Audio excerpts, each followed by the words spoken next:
Namaste, Homo sapiens, victor of the genus wars, bearer of every shade in the human palette. Over the last 2 chapters, we have followed our species from Africa, across deserts, through ice ages, and into a world where a survival adaptation became a social hierarchy. But tonight, you and I are going to zoom out, way out, far beyond tribes, far beyond nations, far beyond Homo sapiens. And from out there, all of that starts to seem very, very small. Because the moment you zoom out far enough, Africans, Europeans, Asians, indigenous peoples all start looking remarkably similar, especially from orbit. And if there really are little green men out there, I suspect they'd be very confused by our paperwork. Now, you may be asking yourselves, Team You Aquaman, are you one of those alien truthers that unequivocally believes we've been visited by extraterrestrial life and that governments are actively concealing the evidence? No. Maybe. Probably. There are reasons why they do it, if they did, but they didn't. Not until we know they did. And if they knew, they'd tell us. Why would our government lie to us, right? Anyways, before we go any further, let's consult a panel of experts. Beowulf, Eva, Angela, and Monkey, collectively known as Beam. Now, Beam and those like them have observed humanity for years.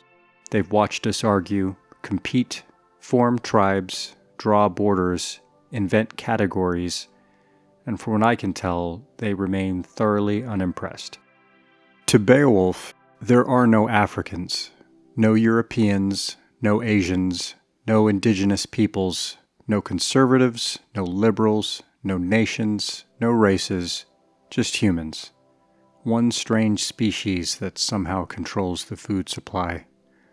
In fact, if you lined up every human on Earth and asked Beam to sort us into groups, they probably wouldn't start with skin color, or language, or nationality. They'd start with things that actually matter. That one gives snacks, that one throws the ball, that one knows how to open doors, that one is suspiciously late with dinner. And let's be honest, they may have a point. To Beowulf, Eva, Angela, and Monkey, we all smell equally weird. We're one species, one tribe, one collection of upright primates doing our best to make sense of the world. And the farther you zoom out, the harder it becomes to argue with them. So let's zoom out. While we were busy migrating, mating, and stacking bodies in the genus wars, other timelines were unfolding, on other worlds, around other stars, perhaps long before humanity ever learned to sharpen a stick. There are roughly 200 billion galaxies in the observable universe, each containing hundreds of billions of stars. Many of those stars host planets, and even conservative estimates suggest billions of potentially habitable worlds within our own galaxy alone. Life appeared surprisingly early on Earth, persisted stubbornly, adapted repeatedly, so from a probability standpoint, the idea that life exists elsewhere isn't radical. What would be radical is if it only happened once. The Drake equation doesn't prove aliens exist. That's not what it's for. It is a framework for asking a better question. Given the size, the age, and the chemistry of the universe, is intelligence plausible elsewhere? Science doesn't answer yes, but it certainly doesn't answer no. So the question isn't, are aliens real? The more honest question is Earth truly the only place where chemistry crossed into biology? Once and never again? Science says we don't know yet. And historically, that sentence has been the doorway to every major discovery we've ever made. but probability makes the question reasonable. Now comes the hard part. Space is big, really big. Interstellar travel is not trivial. Even traveling at the speed of light, which we currently cannot do, the nearest star system is over 4 years away. Some hypotheses suggest advanced civilizations wouldn't travel through space, but around it. Warped space-time, higher dimensions, shortcuts in reality we don't yet understand. So if something did get here, the explanation likely wouldn't look like sci-fi rockets and green men waving hello. It would probably involve autonomous systems, non-biological probes, timescales longer than human civilizations, or physics we don't fully understand yet. Sounds ridiculous, but so did black holes once. So did continental drift. So did invisible waves carrying voices through the air. The universe has a habit of humbling certainty. Suspend judgment for just one moment. Across popular culture and internet lore, you'll hear stories about greys, mantids, reptilians, Anunnaki. There is no current scientific proof that any of these beings exist, but the persistence of certain stories across decades and cultures is at least interesting. Now let's talk about the deep past, carefully. No ancient astronauts, no lost civilizations from space, no declarations that Atlantis was secretly running an interstellar shipyard before getting wiped out by a flood. Archaeology deserves better than that. But it also deserves curiosity, because strange reports did not begin with radar, or jet fighters, or modern governments. Ancient cultures across the world recorded unusual things in the sky, strange lights, skyboats, objects that moved without wings, without animals, without obvious explanation. Most of these accounts are symbolic, many are mythological, some are clearly religious, but a few are observational in tone. Not stories about gods, descriptions of events, something seen, something remembered, something recorded. Do these accounts prove extraterrestrial visitation? No, not even close. But they remind us of something important. Humans have been looking up and noticing strange things for as long as we've been human. The mystery may be modern, the curiosity is ancient. Patterns don't prove truth, but they do invite investigation, which brings us to a different question. Not, are aliens real, but what counts as evidence? Evidence does not mean proof. Evidence means something was observed by trained observers, using multiple independent systems, behaving in ways we cannot fully explain. That is the standard. In 2004, U.S. Navy pilots encountered what became known as the Tic Tac object. The object was visually observed by multiple pilots, tracked by ship-based radar, recorded by infrared targeting systems. It displayed no visible propulsion, instantaneous acceleration, movement from high altitude to sea level in seconds. Multiple sensor platforms observed the same thing. The object appeared to maneuver in ways difficult to reconcile with publicly known technology. Here's the key point, and this matters. Multiple sensor systems don't hallucinate. That does not mean extraterrestrials. It means something physical occurred, and we don't yet have a complete explanation that fits known human technology. Unknown does not mean alien, but unknown does mean unknown. Does that mean extraterrestrials? No. It means something happened, and we don't yet possess a complete explanation. The Phoenix Lights tell a similar story. In March of 1997, thousands of people across Arizona reported seeing a massive, silent formation of lights moving slowly across the night sky. These were observed by civilians, pilots, air traffic personnel. Some lights were later explained as flares, others were not. Witnesses described a large, structured object, blocking out stars as it passed overhead, moving without sound.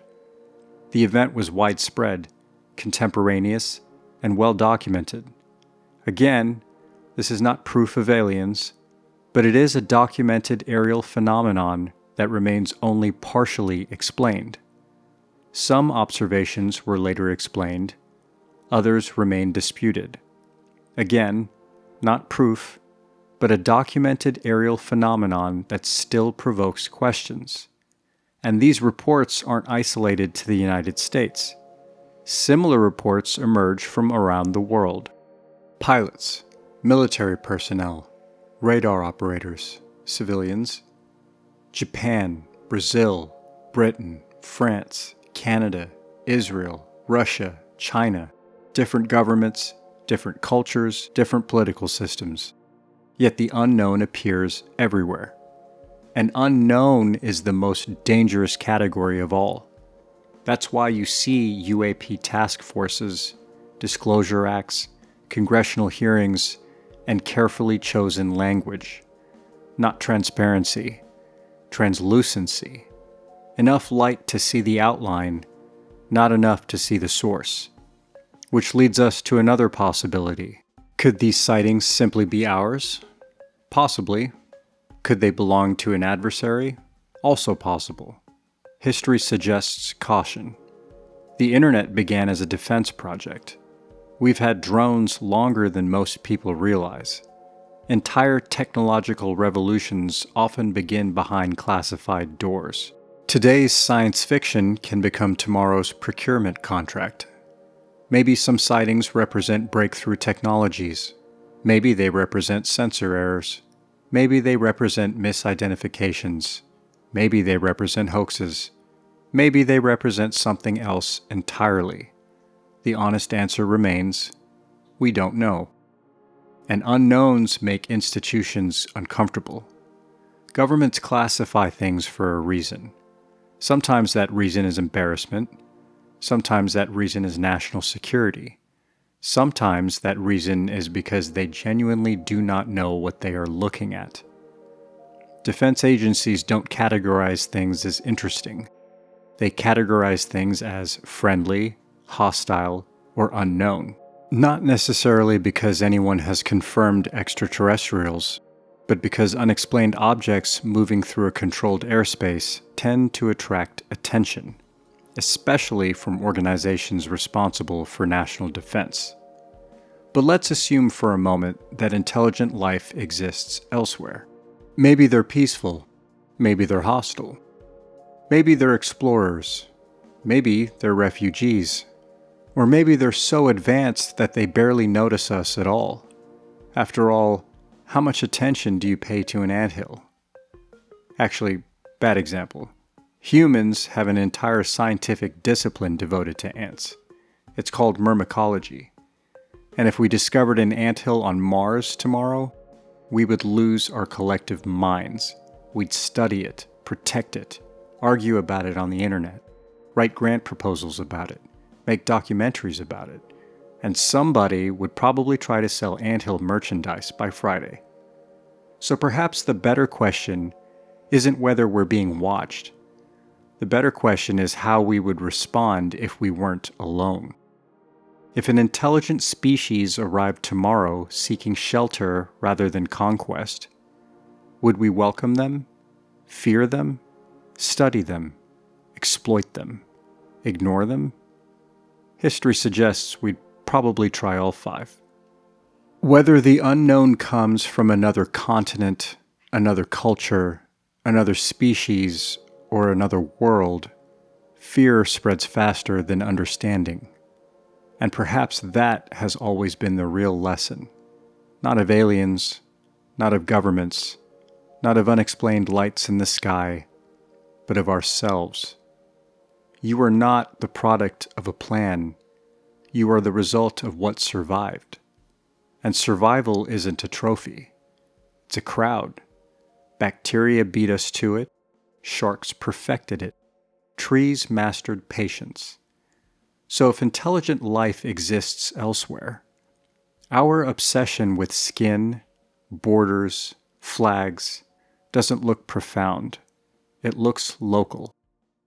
We are not Africans or Europeans first. Not beige, not bronze, not espresso. We are one species among many survivors on one planet that didn't care who won. We are Earthlings. Everything else is paperwork.